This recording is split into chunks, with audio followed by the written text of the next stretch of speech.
हम आज बात कर रहे हैं व्हाट इज एंगल, कोण क्या है, और टाइप्स ऑफ एंगल, कोण के प्रकार। सबसे पहले हम समझ लेते हैं कि कोण क्या है, एंगल क्या है। व्हाट इज एंगल, जब एक लाइन किसी दूसरे लाइन से, जब एक लाइन किसी दूसरे लाइन से टच करती है तो बीच में बढ़ने वाले आकृति को हम कोण कहते हैं। एक बार और समझ लेते हैं, जब एक लाइन किसी दूसरे लाइन से टच करती है, जिस पॉइंट पर टच करती है तो बीच में बनने वाली आकृति कोण कहलाती है। ये कोण कहलाती है, इसे थीटा से निरूपित कर सकते हैं हम। एंगल जैसे इस प्रकार ये हमें दिख रहा है, ये वाली लाइन इसको क्या कर रही है, टच कर रही है, तो बीच में जो आकृति बन रही है इसको हम एंगल बोलेंगे, कोण बोलेंगे। इसको थीटा से डिनोट करते हैं, थीटा से निरूपित करते हैं। दूसरा हम बता रहे हैं टाइप्स ऑफ एंगल, कोण के प्रकार। पहला है एक्यूट एंगल, जिसे हम हिंदी में बोलेंगे न्यून कोण। एक्यूट एंगल, न्यून कोण, जो कि 90 डिग्री से कम होता है, 90 डिग्री से कम होता है। जैसा कि आप देख रहे हैं यहाँ पर 90 डिग्री का एंगल कैसे बनता है, 90 डिग्री का एंगल ऐसे बनता है, टोटल 90 डिग्री, ये 90 डिग्री का एंगल है। 90 डिग्री से कम है जो भी, ये देखो यहाँ से 90 डिग्री का ये कम है, ये एंगल कम है, तो ये न्यून कोण कहलाएगा, एक्यूट एंगल कहलाएगा। ये भी 90 डिग्री से कम है, बिलो 90 डिग्री, जो 90 डिग्री से कम होता है उसे हम एक्यूट एंगल, न्यून कोण कहते हैं। इस प्रकार से इस तरफ भी हम कोण बना सकते हैं और इस प्रकार से ऐसा भी हम बना सकते हैं। 90 डिग्री से कम के कोण को न्यून कोण कहते हैं। The angle less than 90 degree is called acute angle.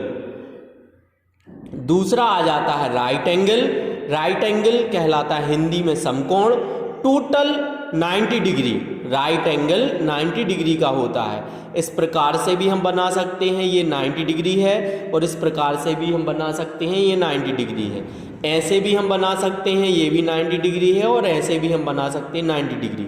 बीच में दोनों लाइनें स्ट्रेट होना चाहिए, एक इस प्रकार, एक इस प्रकार, एक इस प्रकार, एक इस प्रकार, एक इस प्रकार, एक इस प्रकार, तो ये राइट एंगल्स कहलाता है। 90 डिग्री का एग्जैक्ट जो मेजर करता है वो राइट एंगल कहलाता है, समकोण कहलाता है। तीसरा प्रकार है ऑब्ट्यूस एंगल, जिसे हम बोलते हैं अधिक कोण। अधिक कोण 90 डिग्री राइट एंगल से ज़्यादा होता है, 90 डिग्री से ज़्यादा होता है। The angle greater than 90 degree is called obtuse angle. जो कोण 90 डिग्री से ज़्यादा होता है उसे हम अधिक कोण कहते हैं।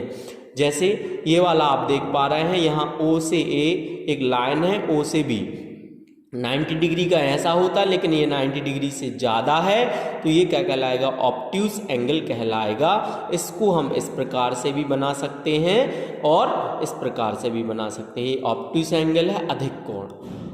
90 डिग्री से कम एक्यूट एंगल, न्यून कोण। 90 degree exact right angle. 90 degree से ज़्यादा ऑब्ट्यूस एंगल।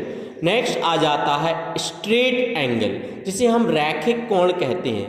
टोटल एक स्ट्रेट लाइन है, अगर हम ऐसी एक स्ट्रेट लाइन बना दें, ये स्ट्रेट लाइन, ये सीधी लाइन है, तो यहाँ पर अगर ये पॉइंट है, दोनों लाइन है, ये 90 डिग्री का, 180 डिग्री का हो जाएगा। जो भी 180 डिग्री का होता है उसे स्ट्रेट एंगल कहते हैं। एक सीधी रेखा पर बना कोण 180 डिग्री का हो तो उसे स्ट्रेट एंगल, रैखिक कोण कहते हैं। नेक्स्ट आ जाता है रिफ्लेक्स एंगल। इसे हम हिंदी में बृहद कोण कहते हैं। जो 180 डिग्री से ज़्यादा होता है, मतलब 180 डिग्री से ज़्यादा होता है, तो उसे हम रिफ्लेक्स एंगल कहते हैं। एक बार और देख लेते हैं। एक्यूट एंगल 90 डिग्री से कम, right angle exact 90 degree, obtuse angle मतलब 90 डिग्री से ज़्यादा, straight angle 180 degree, reflex angle 180 degree से ज़्यादा। नेक्स्ट जो है वो हमारा है फुल रोटेशनल एंगल, पूर्ण कोण। 1 जो कि एग्जैक्ट 360 का होता है। एक लाइन ऐसी बनाई और यहाँ से हमने टोटल करके पूरा एंगल बना दिया, इसी के ऊपर दूसरी लाइन आएगी तो वो कहलाएगी 360 का। अगर मेजर करेगा तो वो फुल रोटेशनल एंगल कहलाएगा, मतलब टोटल 360 का कवर करेगा। 360 का एंगल को फुल रोटेशनल एंगल मतलब पूर्ण कोण कहते हैं। नेक्स्ट कुछ टाइप्स ऑफ एंगल और हैं जिससे दो एंगल बनते हैं अपोजिट एंगल। पहला है अपोजिट एंगल, जो इस प्रकार क्रॉस कर रहा है, एक दूसरे के विपरीत बनते हैं, एक दूसरे के विपरीत आरती बनते हैं, अपोजिट में बनते हैं, वो कोण इक्वल रहते हैं तो उन्हें हम अपोजिट एंगल कहते हैं। नेक्स्ट आ जाता है कॉम्प्लीमेंट्री एंगल, जिन दो एंगल्स का सम 90 डिग्री होता है उसे हम कॉम्प्लीमेंट्री एंगल कहते हैं। नेक्स्ट आ जाता है लीनियर पेयर, इसे हम हिंदी में बोलते हैं रैखिक युग्म, जिन दो एक स्ट्रेट लाइन पर बना दो कोणों का योग, दो कोणों का सम करने पर 180 आता है। दो कोण, एक एंगल ये है, एक ये है, दोनों का हम जोड़ेंगे, अगर वो 180 एंगल आ जाते हैं स्ट्रेट लाइन पर तो याद रखना वो लीनियर पेयर कहलाते हैं। नेक्स्ट है सप्लीमेंट्री एंगल, अगर किन्हीं भी दो एंगल का सम, किन्हीं भी दो एंगल को जोड़ने पर 180 आता है तो उन्हें सप्लीमेंट्री एंगल कहते हैं। लास्ट है हमारा अल्टरनेट इंटीरियर एंगल, जिसे हम बोलेंगे एकांतर अंतःकोण, एकांतर अंतःकोण। तो अगर ये दो लाइनें हैं पैरेलल, दो पैरेलल लाइन से उनको एक लाइन ऐसी क्रॉस कर रही है तो यहाँ पर अगर जेड बन रहा है, ये आप देख पा रहे हैं ये जेड बन रहा है, तो ये इंटीरियर और ये इंटीरियर, ये दो जो एंगल हैं वो कहलाएंगे अल्टरनेट इंटीरियर एंगल। अंदर की तरफ के जो एंगल जेड बनने पर आप देख पा रहे हैं ये जेड बन रहा है तो ये एंगल और ये एंगल इक्वल रहेंगे। इसको हम अगर ए दे देते हैं और इसको हम बी दे देते हैं तो ए इक्वल टू बी आ जाएगा, मतलब ये इंटीरियर एंगल कहलाते हैं।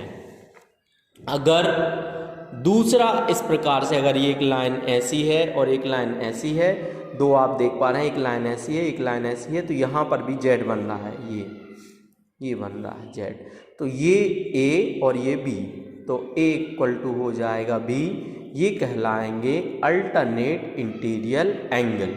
अंदर की तरफ बन रहे हैं इसलिए इंटीरियर, और जेड बन रहा है तो कहलाएगा अल्टरनेट एंगल। तो ये दोनों एंगल कैसे रहते हैं, इक्वल रहते हैं, इसलिए इनका ये दोनों एंगल इक्वल रहेंगे, इसलिए कहलाते हैं अल्टरनेट इंटीरियर एंगल, एकांतर अंतःकोण।